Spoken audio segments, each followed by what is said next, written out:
डकायती योजना पौन कला पुलिस मारणास्त्र सह 5 दुर्दांत अपराधी गिरफ खंडा भुजाली सह लुहा रड जबत। राउरकेला सहर में एक बड़ डकायती योजना को पौन करिछि प्लांट साइट पुलिस।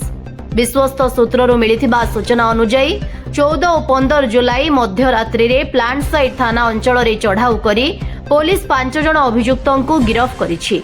अभियुक्त माने बिस्रा छक निकटस्थ ट्राफिक मार्केट पार्किंग स्थान रे एकत्रित होई मारणास्त्र धरी जनसाधारण निकटस्थ घर दुकान और पेट्रोल पंप रे डकायती करबा पई योजना करुथिले। पुलिस रो तत्परता जोगु एक बड़ अपराध घटिबा पूर्वरु रोका जायथिला। गिरफ अभियुक्त माने हेले बंटी मंसूरी बयस 32, इरफान खान बयस 19, विशाल कुमार तांती बयस 19, शंभुराम बयस 23 और एमडी शाहिद बयस 19। समस्तों को गिरफ करी कोर्ट चालाण करा जायछि। अभियुक्त मानक निकटरू 2टी लुहा खंडा, गोटे भुजाली एवं 2टी लुहा रड जबत करा जायछि।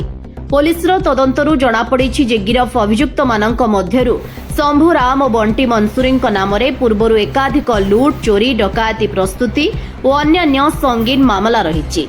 विशाल कुमार तंती नाम रे मध्य पूर्व मामला रहिथिबा बेले इरफान खान और एमडी शाहिद अपराधिक पृष्ठभूमि जांच चलिछि। एही घटना रे प्लांट साइट थाना रे केस रुजु करा जाई विभिन्न बीएनएस धारा एवं आर्म्स एक्ट रे मामला रुजु करा जाईछि।